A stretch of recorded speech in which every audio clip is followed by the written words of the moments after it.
mau nikah, saya kan berangkat ke Mesir itu modalnya, mungkin teman-teman ada yang pernah nonton di YouTube lah cerita saya berangkat ke Mesir, lulus pesantren, pengen ke Mesir tapi nggak punya duit, ikut tes beasiswa nggak lulus, soalnya nggak pinter lah ya. Pas ikut tes beasiswa disuruh apa, saya ngomong apa, dia ngomong apa, saya ngomong apa, pokoknya nggak lulus aja. Akhirnya pas lihat daftar yang lulus, saya nggak ada di situ. Oh nggak lulus, ya udah deh, saya kuliah di sini aja. Terus, tapi saya setiap nonton dulu tuh ada dunia dalam berita ya, nggak kayak sekarang. Dulu ada dunia dalam berita, terus di akhir dunia dalam berita kan suka ada perkiraan cuaca gitu, suka ada Kairo. Penasaran, pengen banget ke Kairo. Terus ustadz-ustadz saya juga banyak yang pulang dari Kairo, cerita Kairo tuh keren segala macam. Pengen pokoknya ke Kairo, walaupun nggak kuliah juga pokoknya ke Kairo. Alhamdulillah sejak kecil beberapa kali saya juara musabakoh. Akhirnya ngumpulin ada 10 juta modal berangkat ke Kairo. Pas daftar ke travel, ternyata biaya ke Kairo itu emang 10 juta tiket return. Soalnya visa saya itu visa turis. Dan gak ada biaya hidup untuk tinggal di Kairo. Akhirnya saya mulai galau. Berangkat gak ya? Saya nanya ke Ustadz, saya kayaknya gak jadi ke Kairo deh. Kenapa? Biayanya gak cukup.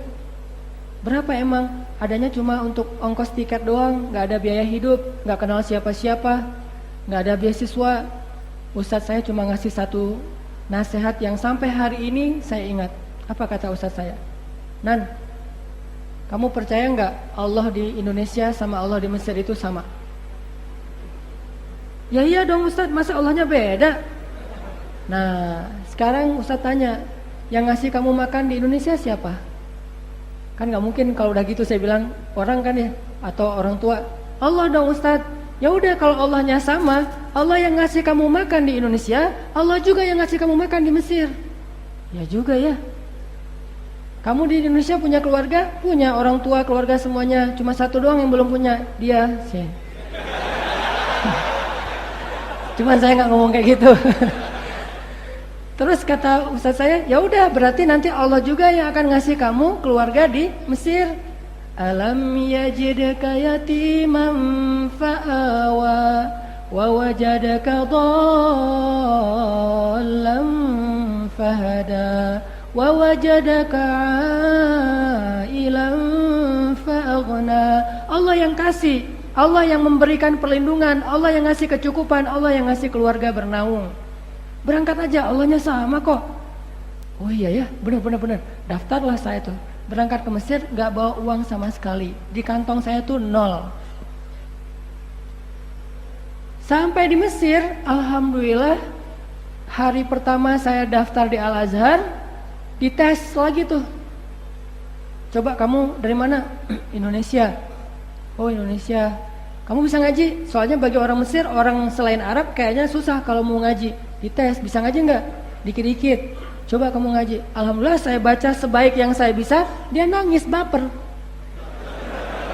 Jadi yang tesnya tuh baper, langsung nangis. Pak, maaf Pak ya, maaf. Saya nggak ada maksud bikin bapak baper gitu.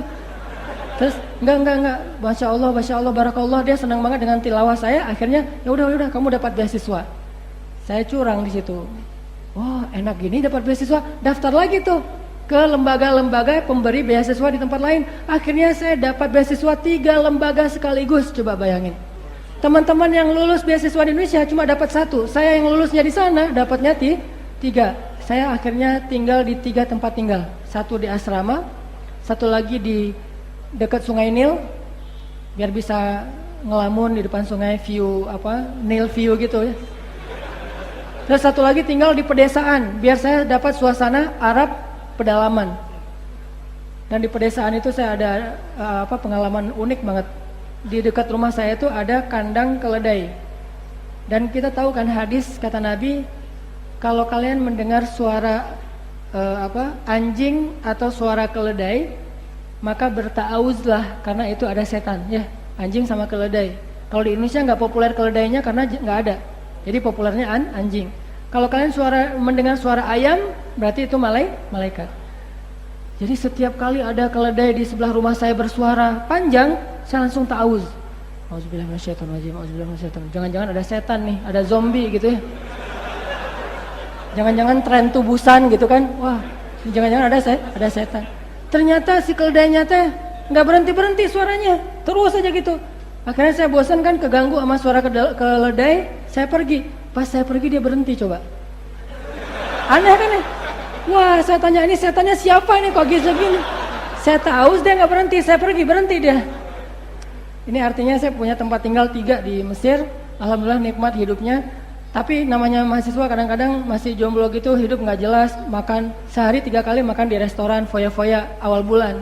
Pas pertengahan bulan ke sana, makannya cuma minum air putih sama korma yang kering, harus direndam dulu baru bisa dimakan. Korma kering tuh direndam 2 jam kemudian baru dimakan. Jadi kalau misalnya sarapannya jam 8, jam 6 habis subuh rendam korma. Jam 8 baru bisa dimakan. Itu makanan kesukaan Nabi loh. Korma keras direndam dengan air, namanya aswadain, 2 yang warna hitam, korma dan air. Nah, saya coba usaha jual bakso. Yang bikin bakso bukan saya sih, temen bikin bakso, saya jual. Dan saya kalau jual bakso itu ngasihnya pakai mood. Kalau saya lagi mood ngasihnya banyak, kalau lagi bete ngasihnya dikit. Jadi nggak ada standar, 1 mangkok misalnya 5 butir, enggak. Yang banyak belanja bakso ke saya itu mahasiswa dari Malaysia, makcik gitu. Makcik, betul gitu ya. Datang. Makcik belanja, kalau dia senyum-senyum saya kasih banyak. Wah ini bisa nih, siapa tahu dari sini bakso cinta jadinya ya. Masih banyak. Dia akhirnya nge-mention teman-temannya, bakso di sini banyak loh ngasihnya, datang temennya yang cowok-cowok. Kalau yang datangnya cowok saya kasih 2, 3. Kok beda banget gitu. Alhamdulillah lakunya banyak dan menghasilkan, jual kayak money changer keliling gitu, dolar buat adik-adik baru yang baru datang. Pas saya udah jadi senior gitu, lo masih punya dolar kan? Beli gua. Kan senior punya hak veto kan? Beli gua dolar lo. Oh ya kak. Berapa lo punya? Cuma segini kak, $1.000. Udah ambil aja semuanya daripada lo tukar berkali-kali. Udah. Akhirnya kayak setengah malak gitu. Jadilah jual dolar. Pernah juga bisnis catering, alhamdulillah bertahan di Mesir. Bayangin teman-teman, kulkas pertama ada di rumah saya di Aceh itu, saya dari Aceh, itu pas saya di Mesir. Saking kita memprihatinkan, keluarga miskin lah ya. Kulkas pertama banget ada di rumah saya itu pas saya di Mesir. Saya telepon ibu saya, "Mak, butuh apa? Abang lagi ada duit nih." "Oh iya," kata Mak. "Bang, ini lagi bulan Ramadan, di rumah kita kan nggak ada kulkas dari dulu. Kalau mau beli es ke tetangga, bisa nggak beli kulkas?" "Oh siap Mak," kirim duit beli kulkas. Bayangin masang telepon rumah aja itu ketika saya di Mesir, daripada emak saya selalu ke tetangga kalau saya telepon, akhirnya habis pulsa saya juga dari luar negeri, dia pasang telepon. Ternyata benar kata ustaz saya, yang memberi kita rezeki di Indonesia itu juga yang ngasih rezeki ketika di tempat yang lain, bahkan lebih daripada yang saya bayangkan. Cuman qadarullah, Allah uji saya justru pas saya pengen nikah lagi nggak ada duit. Yang tadinya kaya foya-foya gitu, setiap malam ngafe, setiap malam nongkrong sama teman-teman. Ngafe yuk. Kalau teman-teman mungkin pada shisha, alhamdulillah saya nggak pernah nyoba shisha, nggak pernah merokok, anak baik sih. Alhamdulillah nggak pernah narkoba, nggak pernah rokok, nggak pernah shisha. Walaupun rokok shisha mungkin sebagian masih nganggap biasa aja, tapi saya nggak nyoba gitu, cuma ngopi doang. Nah, setiap malam ngafe sampai akhirnya karena mungkin manajemennya nggak bagus, lulus kuliah saya pengen pulang. Saya bilang ke ustadz saya di Mesir, "Ustadz, saya pengen pulang." "Kenapa?" "Pengen nikah." "Udah ada calon?" "Belum." "Ya udah, tenang aja, tunggu aja, nanti Allah kasih di sini aja biar kamu lebih lama di Mesir." Ternyata benar. Suatu hari, sore hari, hujan-hujan gerimis gitu, kayak film lama, kayak tenggelamnya kapal Van der Wijk. Lagi gerimis-gerimis gitu, saya lagi beli kebab Turki di depan asrama. Tiba-tiba ada cewek datang pesan kebab. "Mang," bukan Mang, orang Mesir mah Sayyid gitu ya. Kalau orang Bandung mah Mang. "Mang, pesan kebab." "Oh iya," dipesenin. Kebab saya udah jadi tuh, udah dibungkus. Pas kebab dia jadi, saya pergi sengaja ngambil kebabnya dia. Dipanggil kan pasti kan ya. Mas, itu mah kebab saya." "Bukan, ini punya saya." Jadi kayak sinetron pura-pura rame gitu. "Bukan punya saya." Enggak punya saya. "Coba periksa aja kalau nggak percaya." Pas dibuka emang saya tahu itu punya dia. Itu kan benar punya saya, punya Mas kan nggak pakai yang ini dan segala macam. Oh iya ya maaf salah, saya nggak sengaja tadi. Dari mana? Kenalan. Mulai. Oh ya dari Jawa Timur katanya. Jawa Timurnya di mana? Padahal saya belum pernah ke Jawa Timur, masih nanya di mana Jawa Timur. Dia jawab yang mana juga saya nggak akan ngerti. Dari Jawa Timur. Oh ya Jawa Timur ya banyak kiai di sana. Wah basa-basi. Akhirnya waktu itu belum musim HP. Cuman nanya di asramanya di mana, itu di seberang. Oh ya udah, namanya siapa? Nama dia Maria katanya. Maria, oh Maria gitu ya, Maria namanya itu. Oh ya udah, sejak saat itu saya cari-cari tuh ke teman-teman. Ada yang kenal Maria nggak dari Jawa Timur? Cari kekeluargaan mahasiswa Indonesia Jawa Timur. Saya kepoin ke kekeluargaan dia, ke komunitasnya. Alhamdulillah dari situ selang 2 bulan saya langsung nembak. Pakai kaktus. Enggak, nembak langsung datang. Kayaknya saya udah mau serius apa nih? Nikah yuk gitu. Polos gitu nembaknya. Nikah yuk. Saya pengen menyempurnakan agama, pengen gitu dah pokoknya. Kayaknya udah ngeklik. Terus dipancing dikit dengan lagu Ari Lasso gitu. Udah, alhamdulillah dia bilang, saya mah terserah orang tua saya. Di mana? Ya di Jawa Timur. Ya udah kita telepon yuk, telepon ibunya. Qadarullah, ibunya tuh nggak banyak tanya. Assalamualaikum, waalaikumsalam. Bu, saya Hanan. Oh ya, ini siapa? Temennya Maria. Oh ya, kenapa dek? Kenapa nak gitu? Bu, saya mau melamar anak ibu untuk jadi istri saya. Langsung dia bilang, saya terserah anaknya. Wah, anaknya udah setuju bu. Gitu.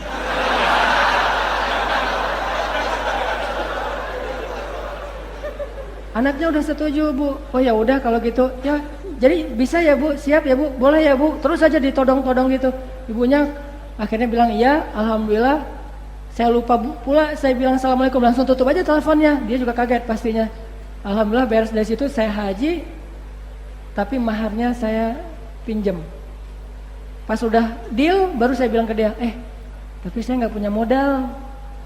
Dia udah kadung jatuh cinta, baru saya bilangnya nggak punya modal. Saya nggak punya modal, boleh pinjam dulu nggak maharnya? Maharnya berapa? Terserah aja kata dia. Ini perempuan yang luar biasa. Maharnya terserah. Ya udah deh. Maharnya saya kasih cincin segala macam seukuran $500. Saya pinjam tapi dari dia $500. Gambling nih, berangkat haji. Di haji itu saya kerja sebagai joki Hajar Aswad. Jadi kalau ada yang pengen cium Hajar Aswad, saya bantuin. Terus pengen tawaf karena nggak mampu berdiri, tawafnya pakai dorongan, saya dorongin jadi kayak tukang becak gitu di depan Ka'bah. Alhamdulillah dapat rezeki, bantuin jamaah haji, pulang-pulang nih nikah di Mesir, punya anak, sampai kita sempat istri saya yang S2. Saya kan nggak terlalu ini dengan pendidikan ya. Saya mah main-main aja, istri saya S2, saya bagian mainnya. Jadi kayak film-film yang di Eropa gitu tentang muslim-muslim Eropa. Yang satu kuliah, yang satu jalan-jalan. Istri saya kuliah, saya jalan-jalan. Ternyata dimudahin banget sama Allah. Kenapa? Karena menggunakan cara-cara Allah. Coba kalau kita gunain cara-cara yang lain, itu susah. Nikah itu syariat paling mudah tuh. Yang mempersulit nikah itu bukan syariatnya, pertimbangan manusianya. Ngitung dulu, nih harinya cocok nggak nih? Namanya sesuai nggak nih? Jangan-jangan pas dihitung nama ini kayaknya kalian nggak cocok. Saya juga sama istri saya ditakut-takutin gitu. Kata teman saya, lu nggak cocok lo sama dia. Kalau dipaksain nikah, kalian nggak akan bertahan lebih dari 1 tahun.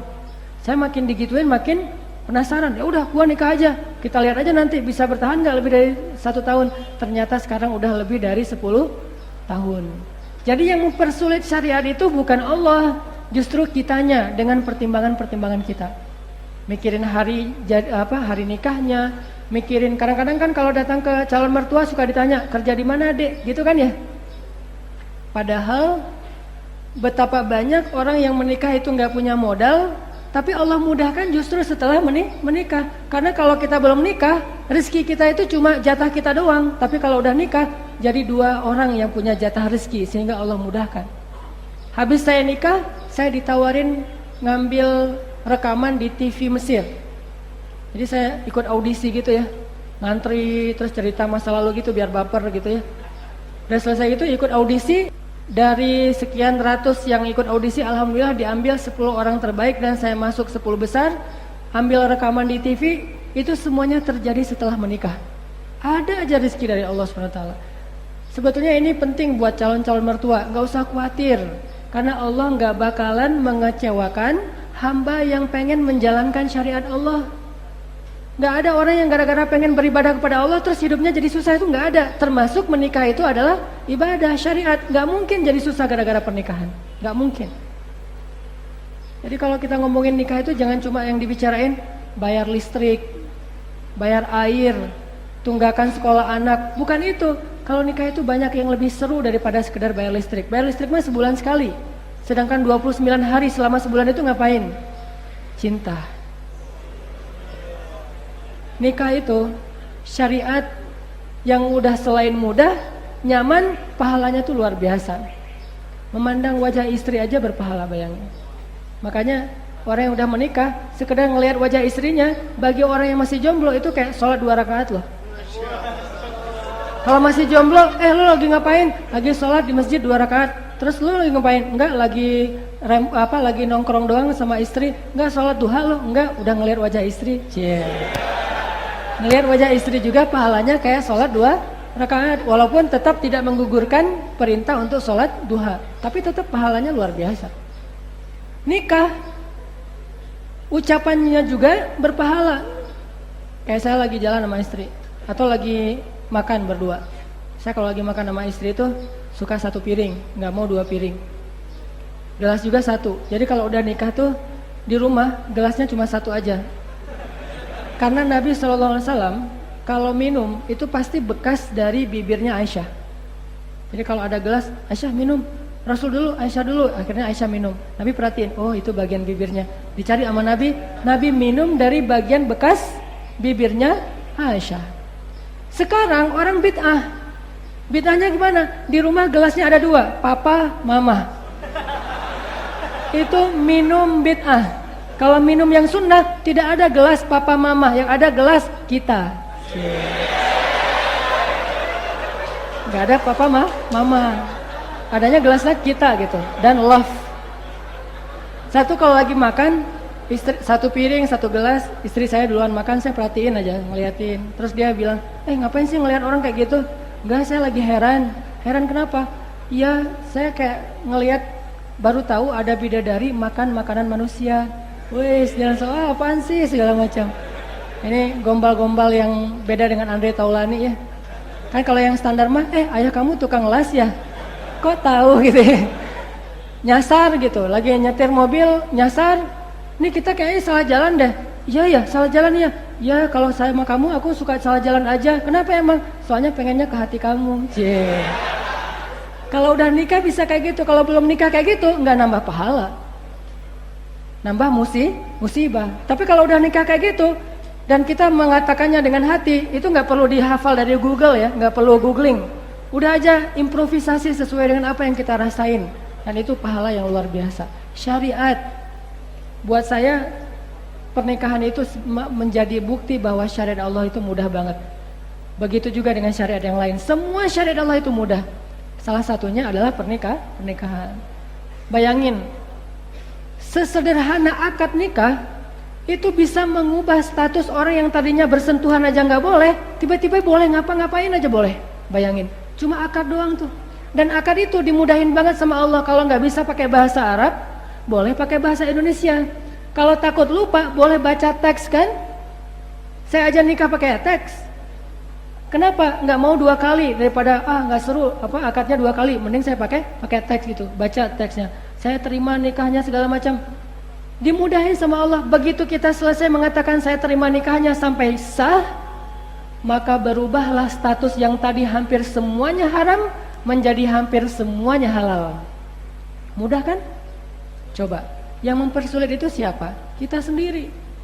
Walaupun nggak salah kesulitan ini, karena emang ada kewajiban lain, kayak kewajiban harus menyelesaikan birokrasi negara, atau mungkin kadang-kadang di sebagian daerah itu harus mengikuti culture, kebiasaan masyarakat setempat. Tapi di situ menjadi bukti yang paling memudahkan itu bukan culture, bukan undang-undang, tapi yang paling memudahkan itu adalah syariat. Dan itu bukan cuma dalam pernikahan, dalam segala hal. Syariat itu memudahkan. Yuridullahu bikumul yusra. Allah pengen memudahkan kalian. Jadi itu teman-teman makna dari indahnya hidup di dalam naungan syariat. Analoginya cuma satu aja, yaitu pernikahan. Mudah-mudahan kita semakin jadi booster dan jadi spirit buat kita belajar syariat Islam, belajar lagi agama Allah, belajar lagi fikih. Yakinlah, makin kita tahu agama, kita makin melihat kemudahan. Justru kalau kita menemukan agama ini ribet, itu karena kita belum tahu, karena kita belum kenal. Semakin kita kenal, semakin kita melihat mudah banget agama Allah ini.